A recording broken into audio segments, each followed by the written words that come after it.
Sip, sip, semangat pagi ya. Salam sehat sejahtera buat Anda semua. Assalamualaikum warahmatullahi wabarakatuh. Om Swastiastu, Namo Buddhaya, salam kebajikan. Dan saya yakin Anda semua selalu ada dalam keadaan sehat dan tetap semangat menyambut hari-hari ke depan ya. Malam hari ini saya terbakar banget nih dengan presentasi yang luar biasa dari Ibu Melin. Wah, dan testimoni yang keren banget dari Bu Hesti ya. Membakar banget ya. Malam hari ini saya ingin bicara tentang saya ingin berbagi tentang saya sudah lama tidak bertestimoni ya, saya ingin berbagi tentang saya, barangkali ada yang belum mengenal gitu, siapa sih Bu Eri ini ya. Saya ini adalah anak kedua dari 5 bersaudara ya, bapak saya seorang ABRI. Kami hidup dalam keadaan yang sangat pas-pasan ya. Jadi ABRI punya anak 5, itu agak luar biasa gitu ya. Saya sering lihat setiap tanggal 5 ibu saya suka masuk, suka ngobrol serius dengan bapak saya. Dan kemudian ibu saya sebelum ngobrol itu ibu saya sudah nyiapin catatan banyak gitu, nyiapin catatan panjang. Catatan apa. Terus kalau udah keluar, ibu dan bapak saya suka pusing. Yang satu duduknya di mana, yang satu duduknya di mana gitu ya. Setelah berapa lama saya perhatikan, akhirnya saya mengerti kenapa ibu saya dan bapak saya pusing gitu ya. Ternyata di hari itu, di tanggal 5 itu saat bapak saya gajian, uang itu langsung lenyap gitu. Untuk apa? Untuk bayar warung ya, utang ke warung, untuk uang sekolah, untuk bayar utang, untuk bla bla bla bla bla. Jadi kertas yang ibu saya pegang itu adalah kertas catatan pembayaran. Jadi pos-posnya gitu. Dan uang itu habis langsung. Hari berikutnya gimana? Di tanggal 6-nya. Hari berikutnya besoknya ibu saya bayar utangnya ke warung, kemudian berutang lagi untuk dibayar lagi di bulan berikutnya. Dan bagaimana kami hidup? Jadi kami hidup dari ibu saya harus hutang ke warung gitu ya. Dan saya kalau mau pergi sekolah gimana? Saya kalau mau pergi sekolah saya harus jualan es lilin, teman-teman. Jadi ibu saya biar punya ongkos buat anak-anaknya pergi sekolah. Kebetulan sekolah saya jauh dari rumah itu bisa 25 kilo. Jadi saya harus ngejar-ngejar bis kota kalau pagi-pagi dan harus jalan sekitar 5 kiloan gitu ya, karena tidak ada angkot gitu ya. Jadi ya gitu, saya harus pagi-pagi saya harus taruh es dulu gitu ya, saya punya beberapa apalah itu wadah es gitu, apa namanya ya, lupa saya. Termos ya. Terus kalau pulang sekolah saya harus hitungin berapa biji yang laku hari ini, dan itu untuk ongkos saya di kemudian hari. Dan waktu saya masuk SMA, saya masuk sebuah sekolah yang kebanyakan mereka orang-orang kaya, dan saya jadi satu-satunya pribumi di sana gitu, dan saya cukup minder dengan keadaan saya yang setengah mati banget gitu. Saya rasanya saya paling hitam sendiri gitu, dan saya juga secara akademis saya kurang pintar gitu ya. Tapi kemudian saya cukup menonjol di kesenian, di seni dan dancing, hingga saya suka dipakai sama sekolah, baik itu buat show di hotel maupun di mana saya dulu suka angklung gitu ya, angklung ujo, terus saya suka show di hotel-hotel di mana di Bandung gitu. Jadi saya cukup dikenal sama sekolah gara-gara kesenian saya. Kalau akademik mah alhamdulillah ya. Kalau misalkan sekolah ada 38 orang, saya ke 35 pasti ranking saya. Jadi saya tidak pernah dapetin matematik tuh angka 7, nggak pernah, merah terus ya. Paling birunya terakhir kemarin SMA kelas 3 saya biru tuh matematikanya, gara-gara bapak saya ngancem, kalau kamu nggak masuk, saya kebetulan sekolahnya biologi, kalau matematikanya nggak biru, kamu nggak boleh kuliah, gitu katanya. Ya sudahlah, gitu. Jadi akhirnya saat SMA, kuliah, gitu, saya suka ngelatih orang dance, biar saya punya uang. Jadi dari kecil hidup saya udah struggling gitu, udah susah banget.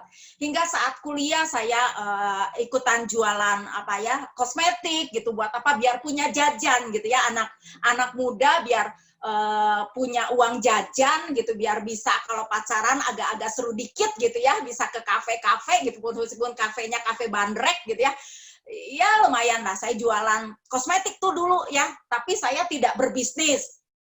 Saya tidak melihat bisnisnya, saya hanya melihat biar ada untung buat saya aja.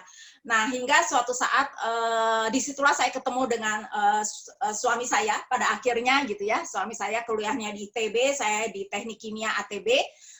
Terus kami bertemu dan Kosugi melihat bahwa saya ngerjain produk kosmetik ini, akhirnya ya saya sedikit dimarahin gitu sama manajer saya gara-gara saya prospek orang di meja direktur dan itu katanya nggak boleh.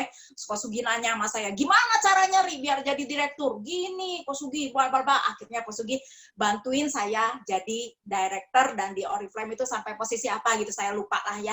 Pokoknya yang membuat saya bagus di produk kosmetik itu Kosugi gitu ya. Saya kemudian saya cuma jadi admin gitu ya, jadi admin biasa aja. Hingga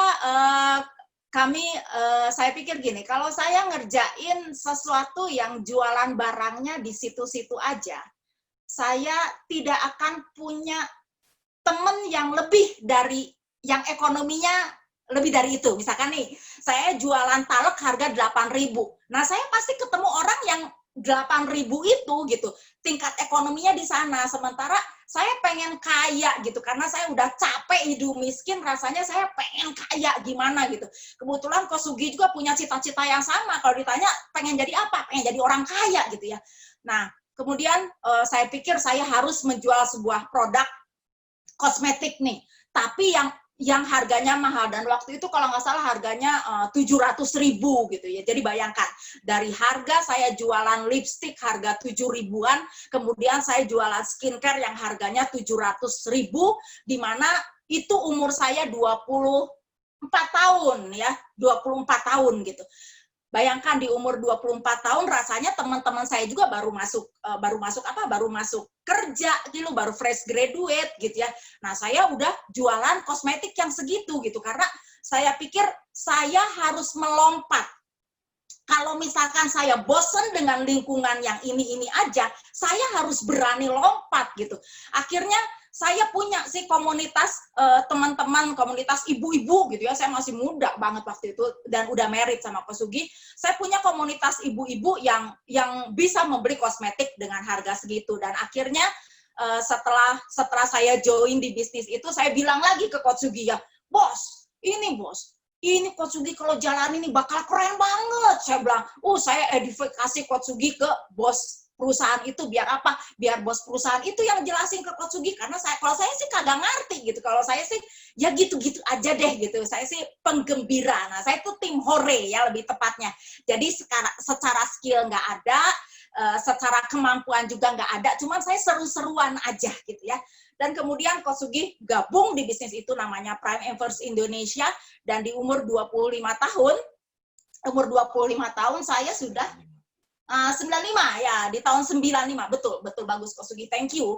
Di tahun 95 Kosugi sudah sampai di posisi double diamond director, which is kalau di 3i udah double crown ya, itu enggak, udah double crown ya. Jadi di tahun 95 saat kami berumur 25 tahun, Sugi udah double diamond director dan saya diamond. Saya diamond bukan gara-gara saya hebat, kagak, saya dijadiin sama Coach Sugi gitu kan. Kalau sistem produk barang kan seperti itu gitu, dijadiin.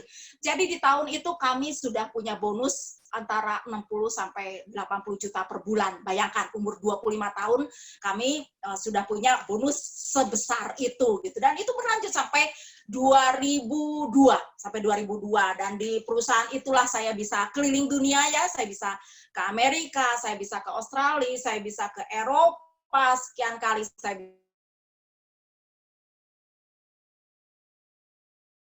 bisa ke Singapura, dan wah itu saya tidak saya masuk ke zona nyaman gitu karena saya terbiasa yang memang saya sih tim hore gitu, tim hore banget.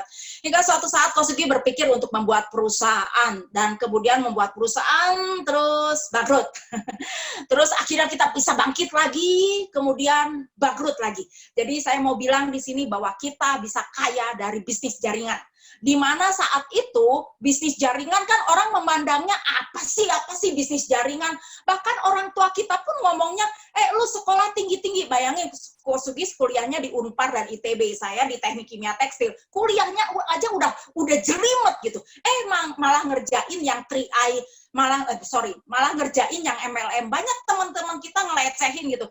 Gue kagak demen cara yang kayak gitu. Meskipun kita sudah punya pembuktian gitu ya, tetap aja orang skeptis terhadap MLM. Tapi gara-gara bisnis jaringan ini kami bisa kaya raya di saat muda. Hingga akhirnya muncullah greedy kami ya. Kemudian si perusahaan itu karena ya namanya perusahaan itu kan independen, akhirnya mereka rubah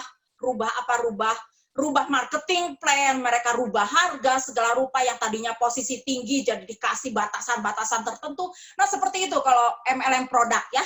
Jadi kalau mereka mau ganti si marketing plan bisa tinggal.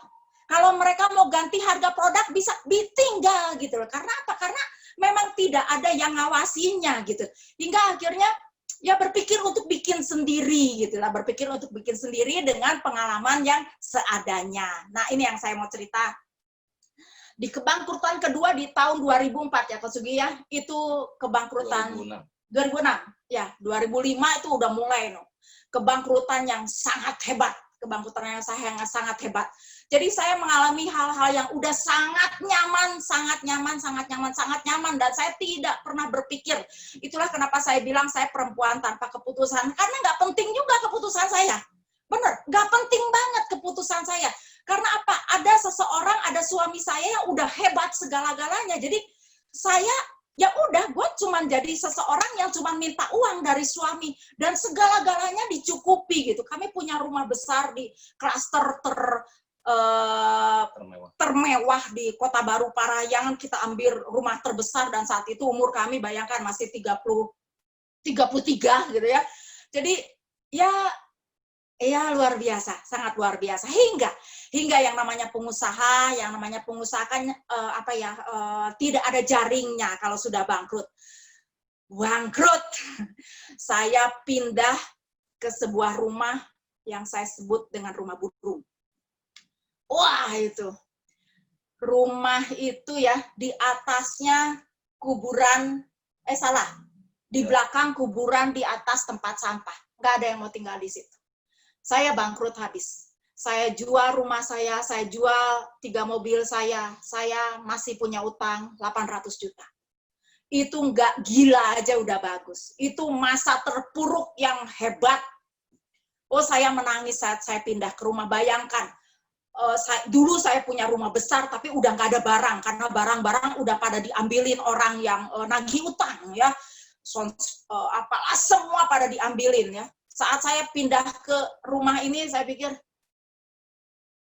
gila nih, miskin nih gue, miskin teman-teman. Sampai saya punya anak saya 2 orang, Fiona dan Brandon. Si Brandon ini sangat senang minum susu.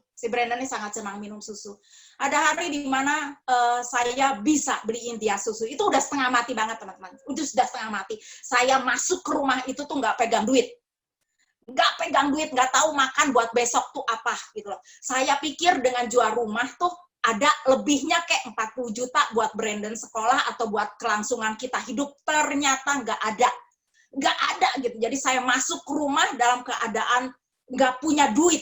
Itu nggak punya duitnya gitu. Ya ada hari di mana Brandon pengen minum susu, saya nggak bisa beliin susu. Ada hari di mana akhirnya setengah mati saya beliin susu karena saya make upin orang gitu. Karena saya bisanya cuma kayak gitu. Saya bilang saya tim hore. Ya, saya cuma seru-seruan kayak gitu. Jadi sorry to say nih, nggak perlu skill nggak perlu ilmu gitu buat itu gitu loh. Saya make upin orang, saya dibayar gitu biar akhirnya saya bisa beliin susu. Satu hari saya beliin susu buat Brandon dan Brandon minum susu itu gitu ya. saya masak, karena saya benar-benar ibu rumah tangga, teman-teman. Saya masak, nyuci, ngepel, saya nganter jemput anak sekolah. Itu aja kerjaan saya. Saya nggak pernah kerja. Saya benar-benar tim hore, saya bilang juga. Ya, saya Brandon minum susu. Kemudian saya mau ambil itu susu, saya mau masukin ke kulkas gitu ya. Ternyata susunya habis.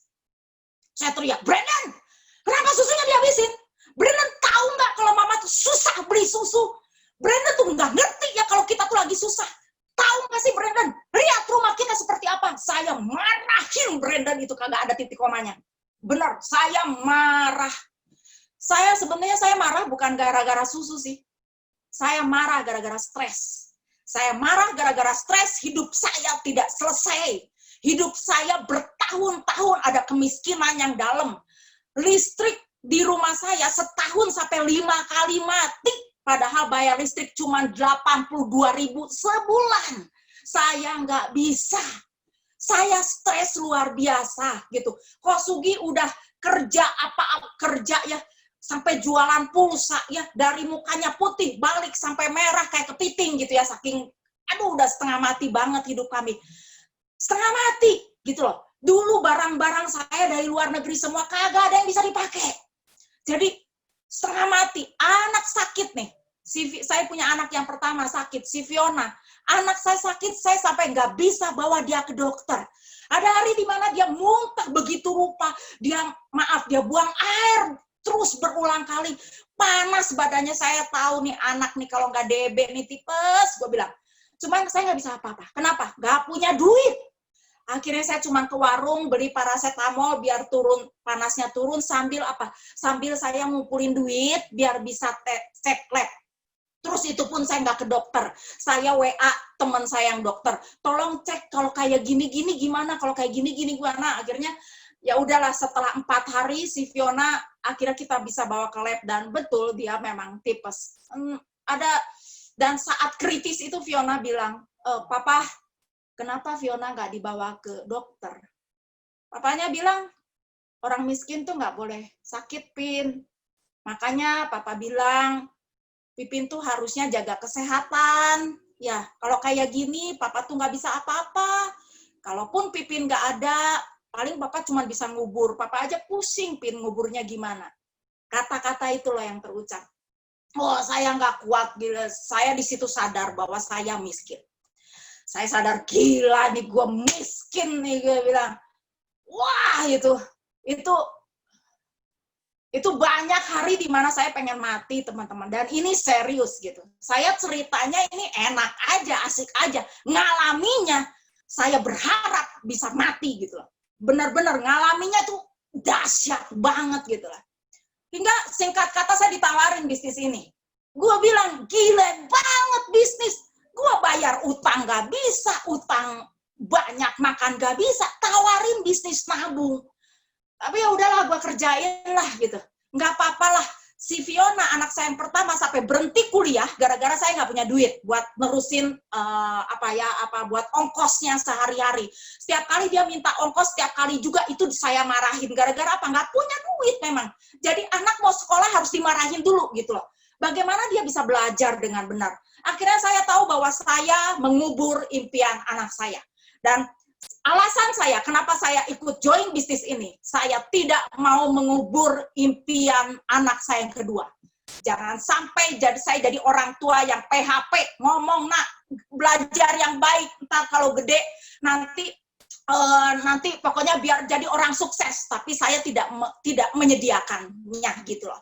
Jadi saya pikir saya ikut nabung ajalah 700.000, bukan gara-gara saya nggak banyak duit, kagak. Saya justru nggak punya duit, saya nabung 700.000. Karena saya tahu, ini anak kalau sampai nggak sekolah, itu tolol-tololnya saya sebagai orang tua. Nggak tanggung jawab banget gitu loh. Si anak kan tidak milih dari rahim mana dia dilahirkan. Nah, dia lahir dari rahim saya. Dan saya saat itu, saya miskin. Berarti yang salah siapa? Yang salah kita. Kita nggak boleh, kasarnya, anak jadinya mau sekolah, kita bilang nanti anak kerja aja dulu. Harusnya kan nggak seperti itu gitu loh. Kita jangan jadi orang tua yang PHP. Akhirnya saya nabung, teman-teman. Saya nabung, saya kerjakan bisnisnya. Ya singkat kata saya kerjakan bisnisnya. Saya ikut yang 700 di bulan pertama saya dapat elite, saya dapat 1.100.000, saya kerjakan di bulan kedua saya tim agensi, saya dapat 2 juta sekian, bulan ketiga saya leader agensi, saya dapat 3 juta sekian, bulan keempat saya bronze agensi. Nah, di bronze agensi ini, Kak Segi boleh share screen, Kak Segi. Di bronze agensi ini dimulai, ini baru. Ini baru dimulai. Kenapa saya bilang baru dimulai? Karena saat sebelum bronze agensi, saya memang udah terbiasa dengan kesulitan. Udah terbiasa dengan sulit, ya udahlah gitu. Saat ada harapan dapat duit, sayanya semangat. Ada harapan dapat duit, sayanya semangat gitu. Nah, pas bronze agensi, ada satu hal yang saya tidak bisa ceritakan juga di sini. Tapi itu cukup membuat hidup saya habis. Saat bronze agensi, bayangin seorang ibu rumah tangga, saya seorang ibu rumah tangga dan saya tidak punya kemampuan leadership. Saya itu tidak punya kemampuan leadership. Saat bronze agensi, orang makin banyak, orang makin minta tolong sama saya kayak gini. Dan saat itu saya punya masalah yang sangat berat. Saya jadi zombie saat itu gitu. Saya ngerasa kalau saya berhenti, saya nggak enak sama tim yang udah ada. Tapi kalau saya nggak berhenti, saya tidak punya daya upaya bahkan untuk membangkit dan nyemangatin diri saya sendiri. Itu saat-saat terberat saya. Bangkrut akhirnya terlewatkan, toh saya bisa lewatin gitu loh. Tapi saat bronze agensi itu saya punya masalah yang luar biasa banget gitu. Saya nggak sanggup ceritanya. Intinya saya merasa mati dalam hidup gitu.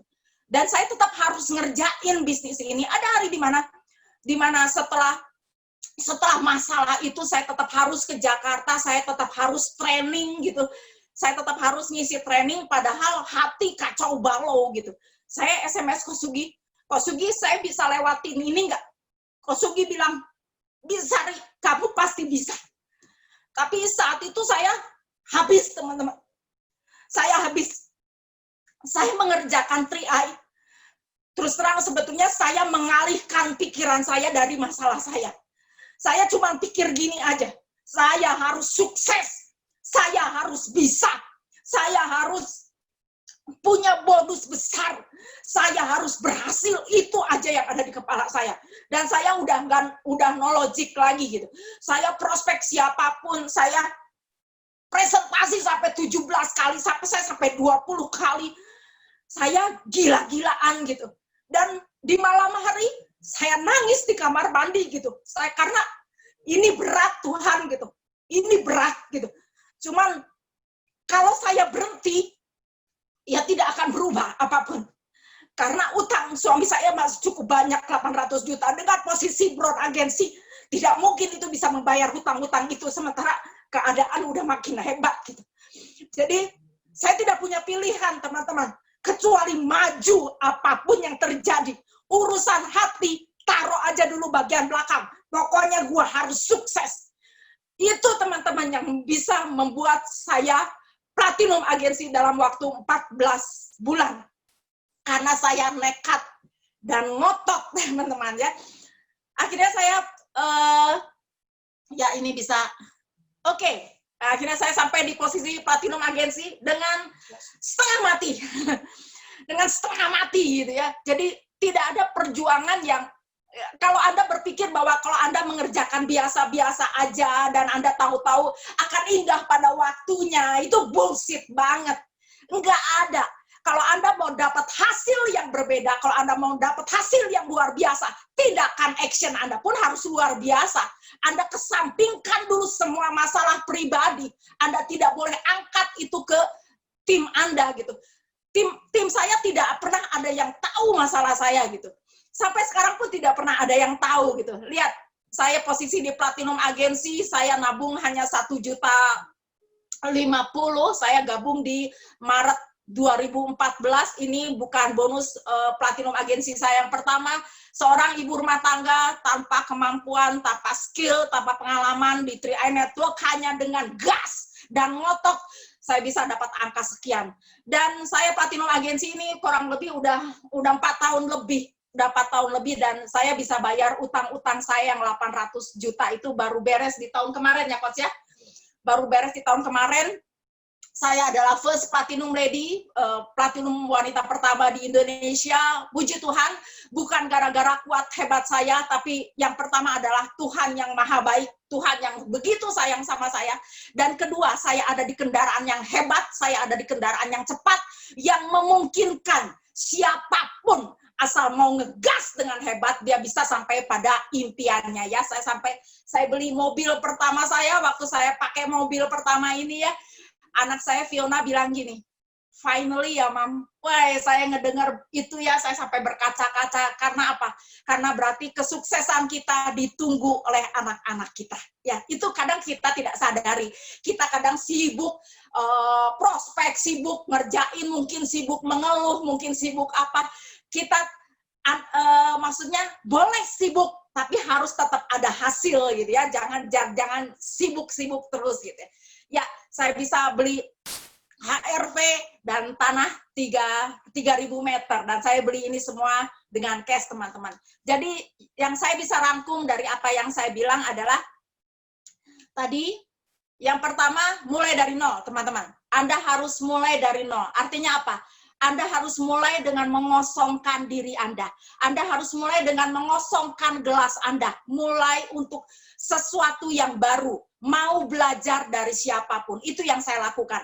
Saya belajar dari siapapun. Saya mendengar informasi siapapun. Saya banyak diam. Saya banyak mendengar daripada berbicara. Ya, saya mulai segalanya dari nol dalam artian saya kosongin semuanya. Saya lupakan bahwa saya dulu pernah kaya dan sekarang miskin. No, justru karena sekarang miskin, saya jadi tahu dari mana saya memulai. Justru karena saya susah, saya tahu bahwa ini adalah loncatan dahsyat menuju ledakan finansial yang dahsyat.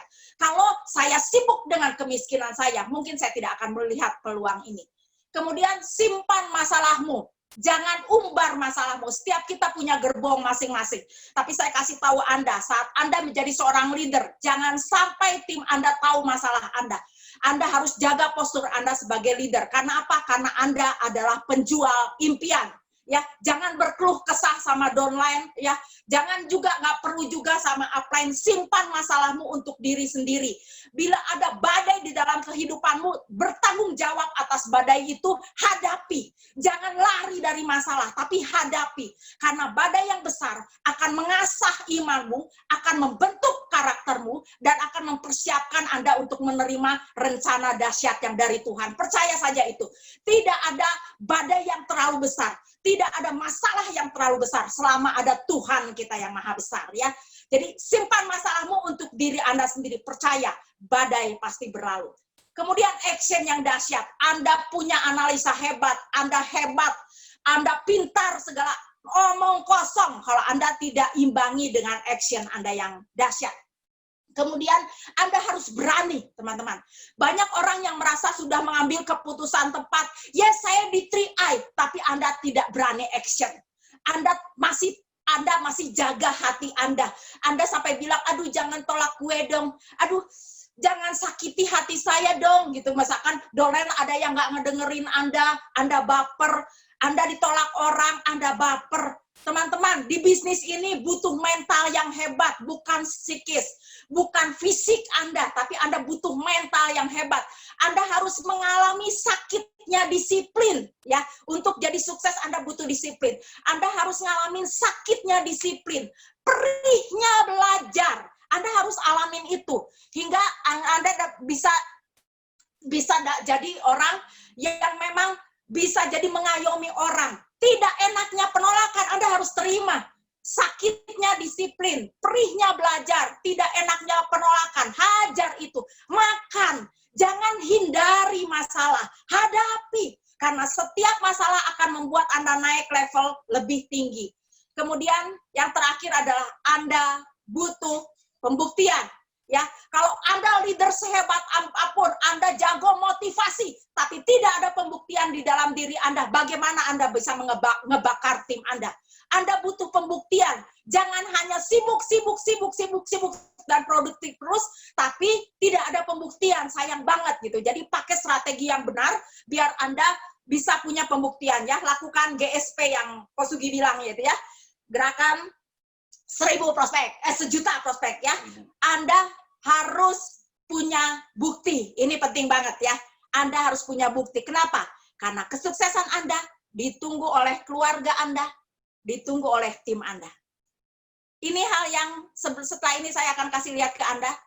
Dari 44.000 orang, tim saya, hanya 6 orang yang tahu bahwa keadaan rumah saya seperti ini. Ini keadaan rumah saya. Rumah saya yang pintunya merah. Sekarang ini saya tinggal di rumah ini. Platinum agensi tinggal di rumah seperti ini. Bayangkan, kalau buka jendela itu jemuran semua. Rumah ini luasnya 4,5 dikali 6. Bayangkan, ya. Ini rumah kedua saya. Setelah saya sebut ada satu rumah yang saya sebut dengan rumah burung. Ini rumah kedua saya, gitu ya. Dan tetap kalau saya terima, nggak ada orang yang jarang orang datang ke sini. Kalau kemarin ada lihat saya share foto Nur sama Rohman ya, saya nggak bisa terima tamu di rumah saya, gitu. Saya terima tamunya di mana? Saya gelaran di halaman. Saya nggak punya ruang tamu, teman-teman. Masuk itu langsung dapur. Bayangin 4,5 dikali 7. Dari 44.000 tim saya, hanya 6 orang yang baru ke rumah saya. Bukan saya gengsi, teman-teman. Enggak. Karena saya jaga postur. Saya adalah penjual impian. Saya ngumpulin uang. Saya investasi. Saya punya 20 polis. Saya mendingan nabung aja. Di CAR, saya punya 20 polis. Saya punya tabungan dolar. Saya punya tabungan emas. Di 3i ini membuat saya bisa mengelola keuangan saya. Saya kumpulin semuanya. Saya kumpulin semuanya hingga saya minta doanya. Katanya kalau punya impian, jangan malu untuk disebutkan. Ya, ini Coach Sugi sama Fiona. Hari ini mungkin Coach Sugi sama Fiona dari luar ke dalam ngelihatnya. Doakan bulan depan Coach Sugi dan Fiona, keluarga kami bisa melihat dari dalam keluar. Artinya rumah ini menjadi milik kami. Ya, besok-besok saya akan terima Anda di rumah saya. Anda harus yakin, teman-teman, sama impian Anda. Anda harus yakin bahwa apapun yang Anda minta, Tuhan sanggup berikan. Waktu saya kehilangan rumah saya yang dulu, saya bilang sama Tuhan, Tuhan, apa yang sudah Tuhan ambil? Saya yakin percaya Tuhan pasti berikan lagi. Dan Tuhan berikan lagi, bahkan lebih bagus. Lewat apa? Lewat 3i Network. Kendaraan terhebat, kendaraan tercepat menuju kebebasan finansial. Saya seorang ibu rumah tangga, saya bukan apa-apa. Tapi Anda bisa lihat, bahwa rumah ini harganya Anda bisa kira-kira sendiri. Dapat dari mana itu? Murni 3i Network. Berjuang berapa lama? 6 tahun. 6 tahun, teman-teman. Bukan waktu yang sangat lama.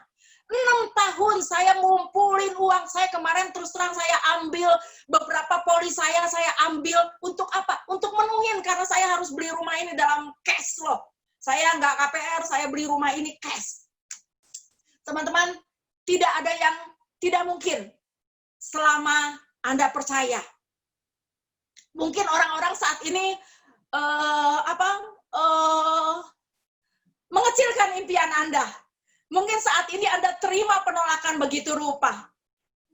Tapi akan ada saatnya. Akan ada saatnya buat siapapun yang bersungguh-sungguh melakukan dengan konsisten, Anda pasti dapat hadiah kemenangan itu. Platinum aja saya bisa seperti ini. Lihat keadaan rumah saya saat ini. Anda lihat rumah saya tadi yang pintunya merah. Dan bulan depan saya yakin percaya, bulan depan saya tuh ada janjian akad jual beli. Tanggal 3 Agustus saya ada akad jual beli dengan yang punya rumah, karena mereka periksa surat-surat. Saya yakin percaya. Katanya impian itu ya, orang kan malu kadang-kadang dengan impian besarnya, tapi saya mau bilang, saya minta doa restunya dari teman-teman semua, ini akan ada di tangan saya. Ya, akan jadi tangan saya dan akan jadi kegembiraan buat tim. Saya mau bilang sama semua, hey, semangat! Apapun keadaanmu saat ini, semua akan berubah. Tahan aja. Tahan. Jangan mengeluh. Jangan kendurkan langkahmu. Jangan rem gasmu. Gerak saja. Pasti bisa. Pasti bisa. Kendaraan kita sudah hebat, teman-teman. Kita tinggal gas aja. Jangan tuli setelah mendengar. Jangan buta setelah melihat. Bila saya berbicara saat ini, malam hari ini, bukan atas dasar apapun, saya mau bilang sama teman-teman semua, kita ada di kendaraan yang hebat, teman-teman. Pastikan kita semua tetap di sini, bertahan di sini, berjuang di sini, apapun keadaannya. Karena kalau Anda tidak berjuang saat ini, saya cuma mau bilang, jaga kesehatan ya, karena Anda akan dipaksa bekerja keras di masa tua Anda. Jadi pilihannya di tangan Anda. Anda mau berjuang saat ini bersama-sama di SRA Jawari, yuk kita jungkir balik lah. 5 tahun aja di sini kita habis-habisan gitu loh. Kita mau jungkir balik sekarang, atau Anda mau jungkir balik saat masa tua nanti. Pilihan di tangan Anda. Tapi kalau saya jadi Anda, saya akan memilih jadi sukses sebagai Crown Agensi Indonesia. Saya Eri Beniarti. See you at the top. Pasti Crown. Saya kembalikan pada MC Terdahsyat kita.